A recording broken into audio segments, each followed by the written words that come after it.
So I know I haven't put out a new video in quite some time, and there's a reason for that. I've been having a lot of issues with my Ninja, more so than normal. It hates me. I mean, you might think to yourself that I spend quite a lot of time fixing it, and you'd be right. Whoa! Fucking hell. It so transpired that it took me over a month and a half to fix it this time. It was supposed to be a really simple job. And I kind of lost the inspiration to do anything because it was just getting me down. And every time I fixed one thing, another thing broke. And I just really couldn't find the energy to do anything other than fix my bike. In the meantime, I had been riding my chopper. This chopper. Which has actually been relatively, what's the word? Reliable? I wouldn't say reliable, I wouldn't say it's been reliable, but at least it functions enough for me to ride it, and then you never seem to have more than one working bike at a time. But that being said, here is the story of why I now have a new bike. So first of all, got to get the mudguard off. One mudguard, or fender if you're American. First things first, that's out of the way. Look, it used to be red. Oh fuck. Next, it's the brake calipers. They got to come off. So, undo them things. These box. stripped. Yep. I'm just taking this bolt out of the caliper, and it's got a fair amount of aluminium wrapped around the thread, which is nicht so gut. Probably means that the alley's stripped in the caliper. They're quite old, it's fair enough. Might have to drill through it and bolt them on with a bolt, like this one. That one at the top there, it's had that modification already, probably for the same reason. I'm not really sure why it done stripped like this. It's great, it's what it is. So the bolts have kind of seized. It's just a lot of shit on them, which is annoying. It wasn't really that long ago since I did the brake calipers, so I'm not fucking sure why it's so bad. It's the worst I've ever seen them. So a bit of WD-40. I'm gonna go amiss, is it? We'll give it a little bit of a soak and then try again. Yep. Oh shit, son! Injury number 1 so far.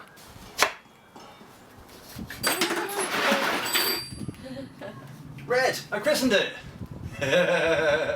High five!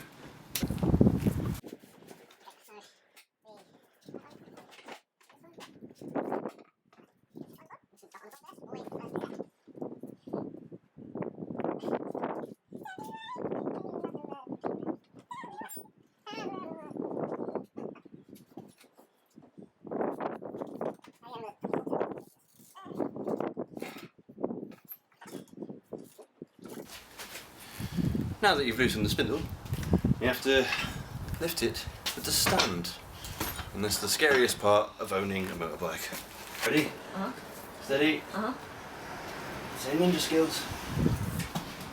Ninja skills! Seagulls!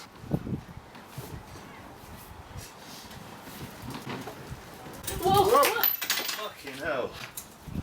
Thank you. I don't know.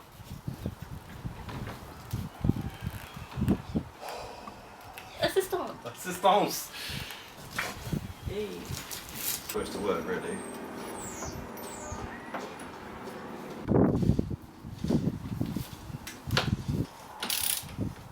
It looks like it might be alright now.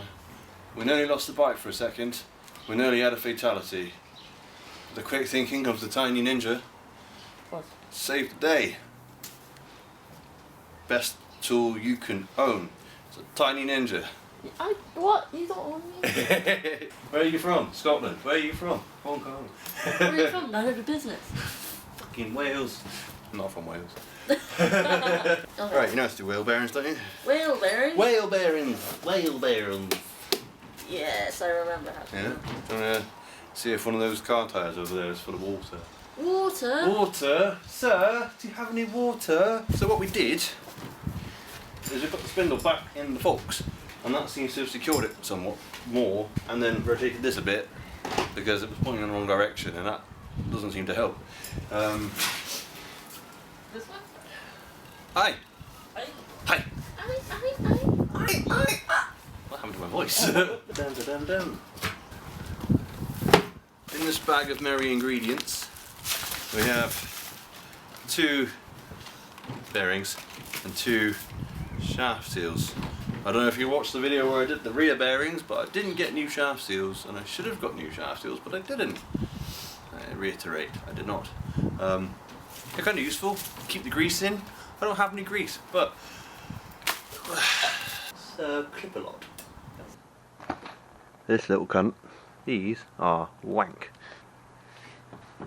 So it's day 2 of the really simple change the wheel bearings and flush out the brake fluid.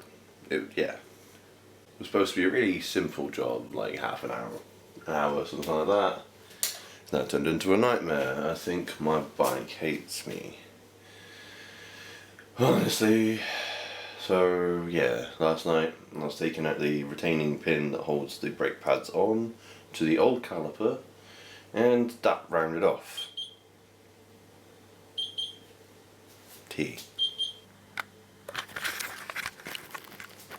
Where was I? The thing just hates me. Every time I try and do anything with that bike, something drastically goes wrong. And I've got this 79, 76 chopper that wants to be fixed. This one, I'm not outside at the moment because it's really windy and we're just going to hear a lot of wind noise. Every time I try and work on my Ninja, every time, something goes wrong. Something, I don't know, it just feels like it's cursed or something, like it hates me. Like, first the bolt strips the thread, so you've either got to get a different bolt and a nut, which is not the preferable way of holding it onto the bike, or I've just got to change caliper. Fucking great, so I'm going to put the other caliper on, and the one doesn't, I can't get the bits off it, you know? The only reason I have 2 pairs of calipers in the first place is because the first pair wouldn't work. It's just like, nothing's ever simple when trying to fix that bike. Never. Like, you missed out. I didn't film me changing the chain, but trying to get one of the nuts off that hold the rear sprocket on, that rounded off, and I had to cut the chain off with a hacksaw. Oh, it's just never easy with that bike. I don't even get it. Like, what's it like? It's a 21-year-old bike, so yeah, it's not going to be straightforward. But then the 76 Honda is so much simpler to fix, and half of that has been made up by some cockeyed lunatic who was on meth. I just don't get why it's so hard. I really don't. So as of this moment right now, I have 1, 2, 3, 4, 5 motorcycles in my garden, and not one of them is rideable. Here's my other caliper. Nice and clean. Nice and clean, very clean. I think he might use an ultrasonic cleaner to do this one. He's got an actual workshop because he's a mechanic. So yeah, we're going to see if this one will go on. If not, nothing lost really, nothing ventured, nothing gained sort of thing. A bit of ash, see what happens. Because, let's face it, it's the most fun thing you can do on a motorbike, bleed the fucking brakes. Over and over and over and over and over and over again. Until the end of time.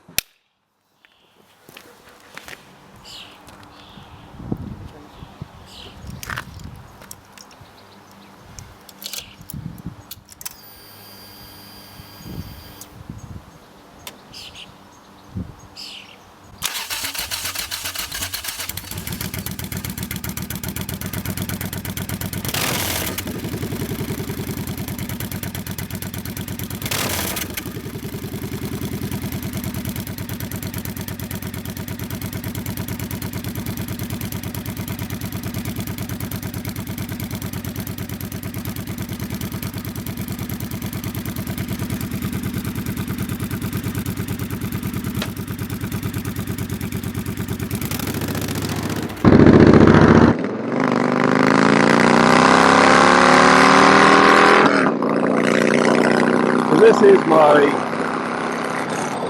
2011 Triumph Thunderbird 1600. It's a bit of a beast. Been having a lot of trouble with my Ninja, and it's proving to be rather unreliable. I need a bike that works. Not just works 1 week out of every 4, or 4 times a year, but every day. And I'm hoping this is going to be it. It'll be 11 years younger, made by Triumph, which, as far as I can tell, is supposedly a pretty good bet for reliability. And yeah, it's a little bit different. I wouldn't exactly call it the fastest bike in the world, not like the previous bike. I still have the Ninja. I'm keeping the Ninja. I was going to sell the Ninja, but in all reality, I'd probably get about 500 quid for it at this point. It doesn't exactly look like the bike someone would treasure and take out on nice days.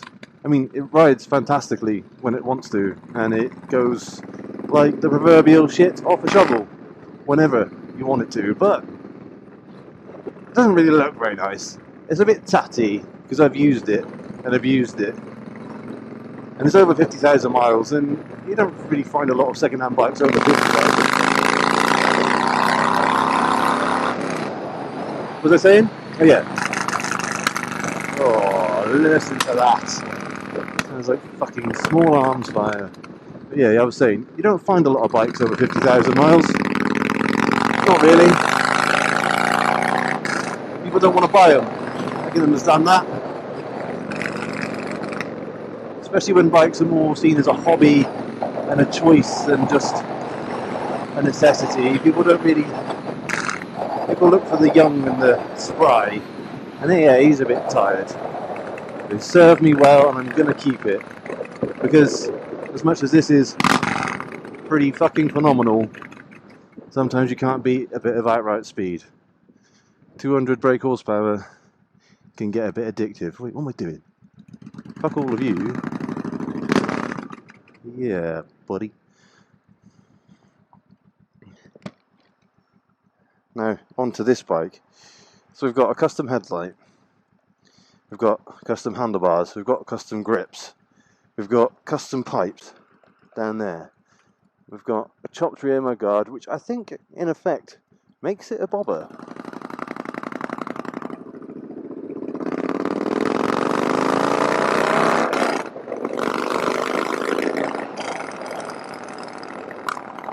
Hear that fucking noise? It can be a bit much, not gonna lie. It can be a little bit much. Give you a bit of a headache if you're not prepared for it. Yes, before disorder! This is a lot of fun, and I was having some issues when I got it. I was having a lot of issues, not with the bike, with myself. I was thinking, it's not that nimble, it's not that quick, I can't get through traffic like I like to. You know, in the long distances, you're not going to get much over 80, because I am the wind resistance that is preventing it from doing that. Initially I thought it was my chopper that wouldn't go over 80.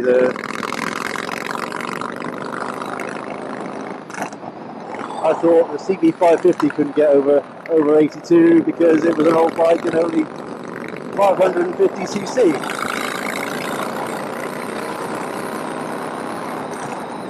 Turns out it's just naked bikes with me on the back of it. I'm quite a lump, I guess. But hey, 80's fast enough, right? Right? The idea behind getting a bike like this is to try and prevent me from either dying or losing my license, which as far as I'm concerned is as good as dying anyway. So, yeah, you can definitely break the fucking speed limit, but it's not making me. You know? Unlike with that Ninja, it just makes me want to do bad things. This makes me want to do noisy things. very, very noisy things. I will show you what I mean. Here we go. Close the throttle. Going over a bridge. Yeah, you can't say that wasn't nice. You know, you get a bit of satisfaction. Driving through Cheltenham last night after picking up Summer, who is on the back. I don't know if you can see her. Saturday Night Live, all that crap. There was a couple of good women crossing the road in front of me, not on a crossing, just oblivious to my existence. Gave it a rev. All four of them screamed. Nothing quite that satisfying. Nothing quite as good as scaring the living shit out of people. And this does that in ample amounts. And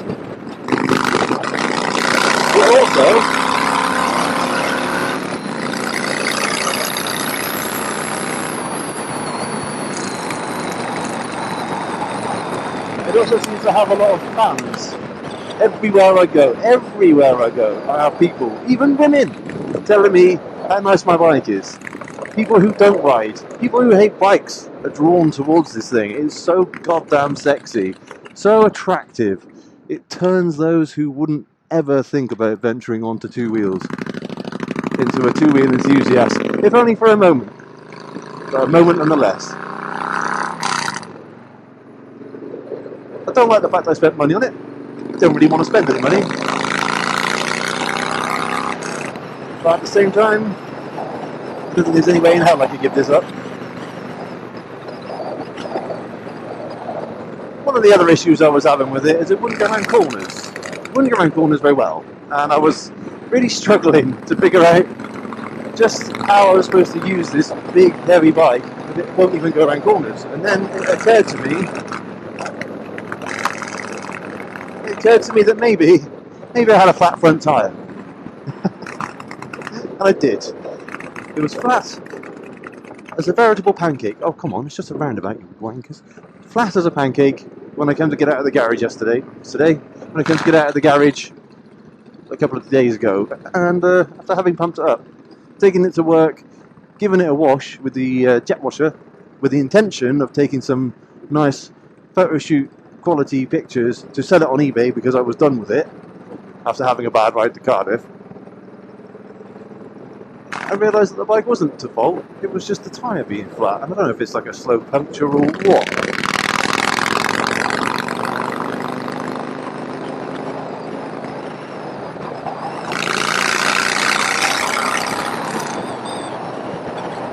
But gotta keep an eye on it. I'm imagining it had just gone down over the time. The guy who bought it off hadn't really been using it. That's the only reason he sold it. There are about 100 miles between its last MOT and the previous one, and he didn't see the point in having it anymore.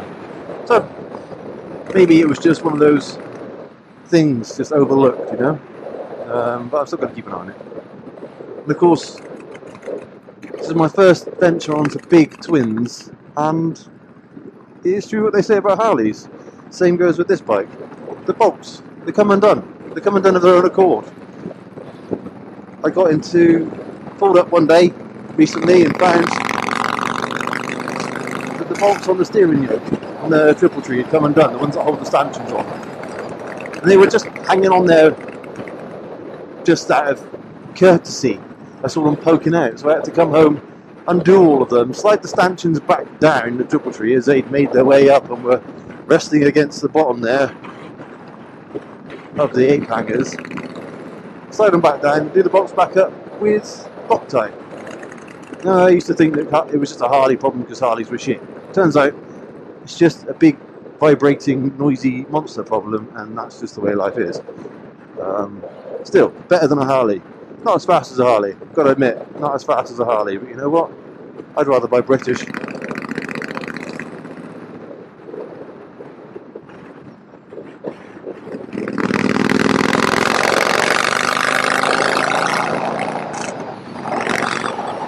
Really turn that noise down, can you? It does have a quiet mode. Quiet mode being sort of neutral throttle, there we go. Nice and quiet, nice and smooth. It's very easy to make it louder. Very, very easy. And it is a lot of fun. Going fast isn't always the way to have fun. Being obnoxious is also pretty fun. What's going on over there? Middle of a fucking pandemic and we're having a festival of food and drink. Anyway, once more.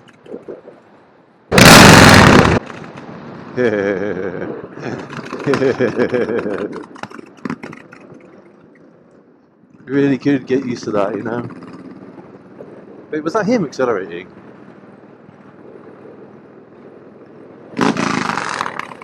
Again. The only other problem I have with this is it doesn't fit through gaps like that. It might do, but I wouldn't want to try, you know? It's a bit tight. So for those of you who don't know, this is Cheltenham, which is currently having a resurgence of the virus, because everybody is quite happily walking around maskless, no social distancing and nothing. They're just being a bunch of tits. Posh tits, a lot of them. Anyway, don't want to get political on your ass. Just letting you know. This is my new wheels.